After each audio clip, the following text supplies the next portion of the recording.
پیارے پاکستان کے پیارے پاکستانیوں، آج کی اس ویڈیو میں ایک بار پھر بات کریں گے اس عورت کے بارے میں۔ آپ سب اسے بڑی اچھی طرح سے جانتے ہیں، نون لیگ کی سینئر وائس پریزیڈنٹ اور چیف آرگنائزر باجی مریم صفدر۔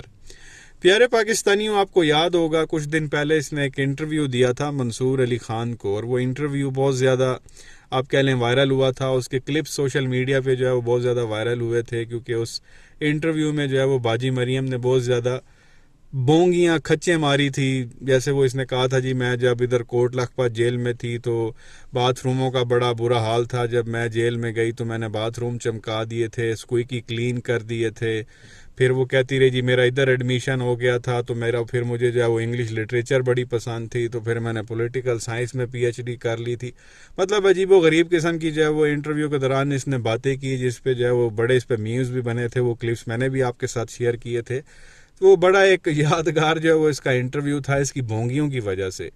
اب اس انٹرویو کے جو کچھ کلپس تھے نا وہ کاٹے گئے تھے، وہ آن ایئر جو ہے وہ نہیں کیے گئے تھے، عوام کے سامنے نہیں آئے تھے۔ ان کلپس میں جو ہے ایک کلپ جو ہے جو اس وقت سامنے نہیں آیا تھا کیونکہ وہ کاٹ لیے گئے تھے انٹرویو میں سے، وہ ان میں سے ایک کلپ جو ہے وہ آج لیک کر دیا گیا ہے یا لیک ہو گیا ہے، کچھ اس طرح کا معاملہ ہوا ہے، جس میں نانی مریم جو ہے وہ بڑی بری طرح سے جو ہے یہ عورت ایکسپوز ہو گئی ہے۔ یہ دھمکیاں لگاتی ہے دوسروں کی ویڈیو لیک کرنے کی، اس کی جو ہے وہ آج اپنی جو ہے وہ انٹرویو کی جو ہے ایک ویڈیو جو ہے وہ لیک ہو گئی ہے، جس میں یہ بار بار کہہ رہی ہے کہ جی یہ ریکارڈ نہیں کرنا، اس کو کاٹ دو، کیمرے بند کر دو، یہ بات جو ہے وہ سامنے نہیں آنی چاہیے، لیکن وہ سب کچھ ریکارڈ ہو رہا تھا اور وہ آج جو ہے وہ منظر عام پہ آ گیا۔ اب وہ میں ویڈیو تو بہرحال آپ کو نہیں دکھا سکتا، کاپی رائٹ کا ایشو آ سکتا ہے، میں آڈیو جو ہے وہ آپ لوگوں کو ضرور سنوا دیتا ہوں کہ منصور کیا کہہ رہا ہے اور باجی مریم جو ہے وہ کیا کہہ رہی ہے۔ یہ چھوٹا سا کلپ ہے، یہ آپ سن لیں، پھر آگے مزید بات کرتے ہیں۔ اس کو بھی ابھی نہ کریں پلیز، میں پہلے سن لوں سوال، کیونکہ میرے پاس تو کوئی گاڑی نہیں ہے بھائی۔ نہیں، یو اے ای کی رائل فیملی سے آپ نے 2009-2010 کے اندر، کہاں ہے یہ ریکارڈ میں ہے؟ یہ جے آئی ٹی کی رپورٹ میں آیا ہوا ہے، کیا ڈکلیئرڈ ہے آپ کے ریٹرنز کے اندر۔ مجھے اس کے بارے میں کچھ نہیں پتا۔ آپ کے پاس کبھی بی ایم ڈبلیو گاڑی نہیں رہی 2009-2010 میں؟ میں آپ کو ایکسپلین کر دیتا ہوں، میں پورا ایکسپلین کر دیتا ہوں۔ مریم صفدر اونڈ، یہ اب ایگزیکٹ رپورٹ بتا رہی، Maryam Safdar owned B M W car which was gifted to her by the U A E royal family and the value of the car declared as rupees 3.5 million in the tax year 2009-2010, 2009-2010. The same car was declared to be sold on a profit of rupees 19.66 million. تقریباً 2 کروڑ روپے کی آپ نے وہ گاڑی بیچی in the year 2011-12. آپ picture اس کو ویڈیو تو نہیں کر رہے ہیں؟ بند کر دیں ذرا پلیز۔ میرا خیال ہے کہ یہ فیملی کی کوئی ہوگی، مجھے اس پہ سے آنےسٹ، اس کے بعد میں اس کو چیک کر کے آپ کے پاس واپس آ سکتا ہوں۔ صفدر صاحب نے اس کے بعد، میرے پاس ویسے کبھی بی ایم ڈبلیو نہیں تھی۔ صفدر صاحب نے بھی ڈکلیئر کیا ہوا ہے کیا اپنے ایسٹس کے اندر۔ یہ بزنس آفس نے کیا ہوگا، مجھے چیک کرنا پڑے گا۔ اچھا، میرے پاس اس کے فیکٹس نہیں ہیں۔ تو یہ پیارے پاکستانیوں آپ نے سنا، جس میں وہ شروع میں ہی کہہ رہی ہے کہ جی یہ بس اس کو ریکارڈ مت کرو، اس کو کٹ کر دو، یہ ہونا نہیں چاہیے، مجھے جواب ہی نہیں پتا۔ تو بیسیکلی بات یہ تھی کہ اس کے نام پہ جو ہے وہ گاڑی تھی بی ایم ڈبلیو، جو یو اے ای کی رائل فیملی نے جو ہے وہ نانی مریم کو دی تھی۔ 2009-10 کی بات ہے، اور یہ نانی مریم نے جو ہے وہ اپنے ریٹرن میں فائل کیا ہوا۔ آپ کو پتہ ہے ہر سال جو ہے وہ ریٹرن فائل کیے جاتے ہیں، تو اپنے ٹیکس ریٹرن کے اندر جو ہے وہ باجی مریم نے جو ہے وہ گاڑی جو ہے وہ ظاہر کی ہوئی تھی، اور وہ گاڑی کی مالیت جو ہے وہ اس وقت 2009-10 میں جو ہے وہ 35 لاکھ روپے تھی۔ 2 سال بعد پھر وہ گاڑی بیچ دی جاتی ہے، اس کو بھی جو ہے وہ ریٹرن میں لکھا جاتا ہے 2 کروڑ روپے۔ 35 لاکھ مالیت بتائی جاتی ہے، جب بیچتی ہے تو 2 کروڑ روپے جو ہے یہ عورت بتاتی ہے۔ اس کے ریٹرن میں لکھا ہوا ہے اس کے نام پہ تھی وہ گاڑی، اور باجی مریم انٹرویو میں کہہ رہی ہے مجھے تو گاڑی کا پتہ ہی نہیں ہے۔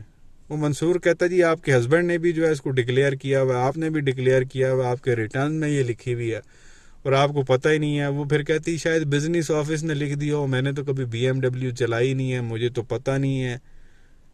سوال یہاں پہ پہلا تو یہ بنتا تھا وہ یو اے ای کی رائل فیملی نے اس کو گاڑی دی کیوں ہے؟ یہ کون سا اس نے یہاں پہ جو ہے وہ کمال کیا ہوا تھا پاکستان میں؟ کس وجہ سے جو ہے انہوں نے اس کو بی ایم ڈبلیو گاڑی دے دی؟ 35 لاکھ روپے اس کی مالیت شو کی گئی، جب اس نے اپنے پاس رکھنی تھی، جب بیچ دی تو 2 کروڑ روپیہ جو ہے وہ اس نے شو کرایا ہوا ہے۔ 2 سال کے اندر اندر ایسا ہوتا ہے کہ گاڑی آپ 35 لاکھ کی لیں اور 2 سال کے بعد جو ہے وہ گاڑی 2 کروڑ کی بک جائے؟ تو مطلب اس کے اندر بھی جو ہے وہ 2 نمبری لوگوں نے بہت زیادہ جو ہے وہ کی ہوئی تھی۔ کہنے کا مقصد یہ ہے ایک تو باجی مریم یہ چاہ رہی تھی کہ یہ کلپ جو ہے وہ انٹرویو کا حصہ نہ بنے، اور وہ اس وقت بنایا بھی نہیں گیا. یہ آج پتہ نہیں کس کو ہوا مسئلہ، اس نے یہ جو ہے نا کلپ پہ لیک کر دیا. باجی مریم بار بار اس کے اندر یہی کہہ رہی ہے کہ جی آپ نے یہ انٹرویو کا حصہ نہیں بنانا، آپ نے اس کو ریکارڈ نہیں کرنا، آپ نے اس کو کٹ کر دینا، آپ نے اس کو فلاں کر دینا ہے. اور وہ ہر چیز سے مکر رہی ہے. وہ کہہ رہی ہے مجھے تو پتہ ہی نہیں ہے BMW کا. اب پیارے پاکستانی ہو، آپ کے نام پہ گاڑی ہو، ایسا ہو سکتا ہے کہ آپ کو پتہ ہی نہ ہو. اب یہ BMW گاڑی ہے، کوئی وہ 50 روپے والی پلاسٹک کی گاڑی نہیں ہے. مہنگی ترین گاڑی باجی مریم کے نام پہ تھی. وہ پھر اس نے اپنے ریٹرن میں بھی جو ہے وہ شو کی ہوئی ہے. جب بندہ یہ اپنے ریٹرن فائل کرتا ہے اس کے اندر اس نے لکھی ہوئی ہے اور بتا رہی ہے کہ جی مجھے UAE کی جو ہے وہ رائل فیملی کی طرف سے ملی ہے، 2009-10 کی بات. اور اب وہ مکر گئی ہے، وہ کہہ رہی ہے مجھے تو پتہ ہی نہیں ہے، میں نے تو کبھی BMW گاڑی چلائی نہیں ہے، نہ میں نے کبھی رکھی ہے. تو وہ پھر آپ کے نام پہ کس نے کرائی، وہ آئی کہاں سے، اور وہ پھر بیچی کس نے جو 2 کروڑ روپے کی بک بھی گئی ہے. وہ پھر کہہ رہی جی ہمارا بزنس ہے، کافی سے ہے، جو ان کے بزنس کو دیکھتا ہوگا انہوں نے شاید کر دیا. وہ پھر کہہ رہی میں پتہ کروں گی، پھر میں دیکھوں گی. خان صاحب کو یہ عورت کہتی گھڑی چور، کہ خان صاحب نے جو ہے وہ گھڑی چوری کی ہوئی ہے. یہاں تو اس نے پوری کی پوری جو ہے وہ BMW کا جو ہے وہ اس کو پتہ بھی نہیں، اس نے لے بھی لی، بیچ بھی دی، اس کا منافع بھی ہڑپ کر لیا، اور اس کو یاد بھی نہیں ہے کہ مجھے جو ہے وہ BMW گاڑی بھی ملے گی. تو یہاں سے آپ اندازہ لگا سکتے ہیں کہ ان کو کتنے جو ہے وہ تحفے ملے ہوں گے. اسی انٹرویو میں ایک اور کلپ جو ہے وہ بھی لیک ہوا. اس کے اندر منصور اس کو کہتا ہے کہ آپ نے جو ہے یہاں پہ شو کرایا ہوا آپ کو کوئی کہہ لیں کہ 30.1 ملین کے جو ہے وہ آپ کو تحفے بھی ملے ہوئے ہیں. آپ اندازہ لگا لیں 30.1 ملین کو پاکستانی آپ کہہ لیں کہ 3 کروڑ روپے بنتے. اب 3 کروڑ کے باجی مریم کو تحفے کس نے دے دی؟ اب یہ بڑی ہیں. اور وہ باجی مریم کہہ رہی مجھے پتہ بھی نہیں ہے. اس کے ریٹرن میں لکھا ہوا ہے کہ اس کو 3 جو ہے وہ کروڑ روپے کے تحائف ملے ہیں باہر سے، اور باجی مریم کو اس کا بھی علم نہیں تھا. تو وہ کہتی ہو سکتا ہے فیملی میں کسی کو ملے ہوں. تو فیملی کو کسی کو ملے ہوں تو آپ نے اپنے ریٹرن میں شو کیوں کیے ہیں؟ جس کو ملے تھے وہ اپنے ریٹرن اس نے نہیں فائل کرنے تھے، وہ اپنے جو ہے وہ ٹیکس کے اندر بتاتا. تو آپ نے جو ہے اس کو کیوں لکھا ہوا؟ تو یہ کہنے کا مقصد ہے کہ خان صاحب کو گھڑی چور کہنا اور یہاں پوری BMW کو ڈکار مار جانا، لے بھی لینا، منافع پہ بیچ بھی دینا، اور پھر یاد بھی نہیں رکھنا، اوپر سونے پہ سہاگا. اچھا مجھے تو یاد نہیں پڑتا میرے پاس کبھی کوئی BMW گاڑی تھی بھی. اور دونوں ہسبینڈ وائف نے شو کی ہوئی ہے. باجی مریم کے بھی ریٹرنز میں تھی اور کیپٹن صفدر کے بھی ریٹرنز میں تھی، اور وہ کہہ رہی مجھے یاد بھی نہیں ہے. اور چور کہنا کہ جی وہ گھڑی چور عمران خان، یار یہ کس طرح کی منافقت ہے؟ تو بہرحال یہ دوسروں کو دھمکیاں لگاتی تھی میرے پاس اتنی ویڈیوز ہیں، میرے پاس فلانی ویڈیوز ہیں. وہ اپنا ہی ڈیٹا ان لوگوں کا لیک ہوئے جا رہا ہے اور ان کے چہرے جو ہے وہ ایکسپوز ہو رہے ہیں اور عوام کے سامنے آ رہے ہیں. اب دیکھو منصور کے ساتھ یہ لوگ کیا کرتے ہیں. کیا کہیں گے نیچے کمنٹ سیکشن میں اپنی رائے کا اظہار ضرور کریں. ویڈیو کو لائک کریں، چینل کو سبسکرائب کریں، بیل آئیکن پر کلک کریں. شکریہ.